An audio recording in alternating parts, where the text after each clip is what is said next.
Ahora sí está con claridad. Perfecto. Buenos días a todos. Mi nombre es Melanie Suárez Capello. Yo soy de la Universidad de Playa Ancha en Chile y mi investigación es en base a las estrategias comunicacionales del activismo digital en contexto de crisis hidrosocial y sanitaria.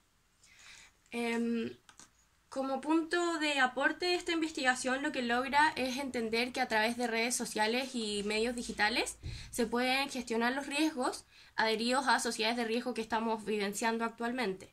Desde la región de Valparaíso, donde se enmarca el estudio, podemos entender que la comunicación de los riesgos sirve para aplicarla a toda Latinoamérica.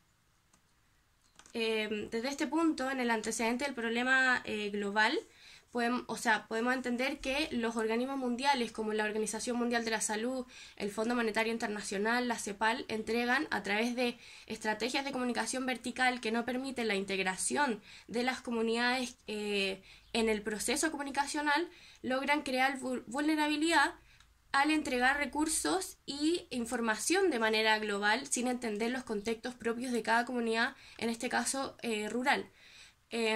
Podemos también entender que esto logra crear un contexto de riesgo sistémico, que son un riesgo más otro riesgo adherido, y logran crear esta sociedad de riesgos que causan que las comunidades empiecen a crear comunicación horizontal. Que la comunicación horizontal permite la integración de las comunidades en la creación de contenido y de información para llegar así a crear lo que se entiende según Castell desde los años 90 como activismo sociodigital. Este activismo como un medio digital nos sirve para empezar a comunicar estos riesgos y así se empieza a hablar de la comunicación de los riesgos que según Ulrich Beck desde los años 90 empezó a entender como la solución a enfrentar esta sociedad de riesgo que ya estamos viviendo actualmente. Desde los años 70 los riesgos empezaron a magnificarse, entonces se habla de sociedades de riesgo.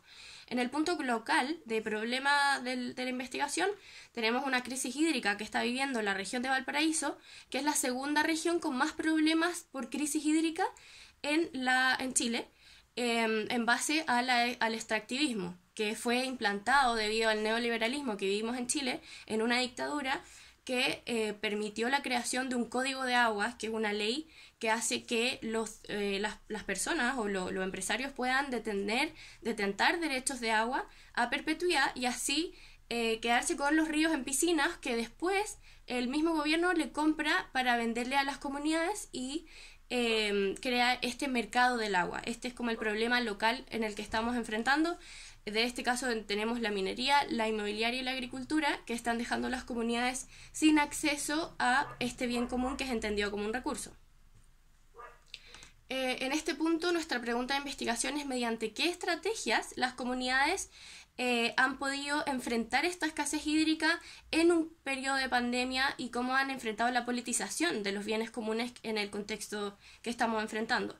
Los objetivos son identificar, caracterizar y categorizar los medios que están llevados por organizaciones. En el punto del marco metodológico, el tipo de estudio es un tipo descriptivo exploratorio y el método es cualitativo, pero siempre basándonos desde el posicionamiento ético de los oprimidos, porque en este caso las comunidades son las más afectadas por esta crisis hídrica y también hay medios institucionales que crean medios digitales pero que tienen intereses de por medio porque los mismos dueños también tienen derechos de agua. Entonces en ese punto la comunicación de los riesgos analiza mucho los intereses que hay en las comunidades y en las instituciones.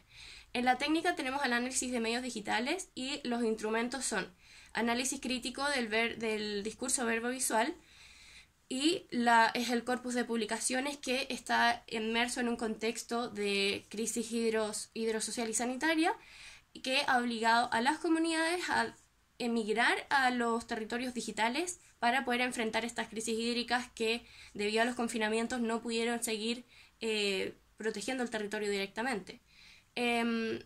La muestra son son los medios que tienen publicaciones en cuidado al agua, pero siempre con 5 o más publicaciones adheridas a este tema. En los resultados tenemos la siguiente información.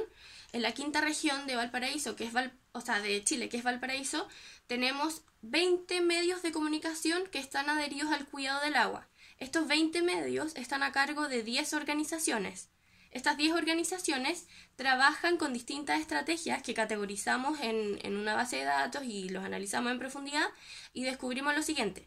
Cada medio y cada organización tiene una manera distinta de comunicar los riesgos. Y en estos casos encontramos una evolución que se da desde el difusionismo, que se empezó a aplicar desde los años 60 con Roger y Scrum, que nos habla, como ven acá, los puntos rojos, son medios que están trabajando en el cuidado del agua, pero solo entregan información que sirve, por ejemplo, cuando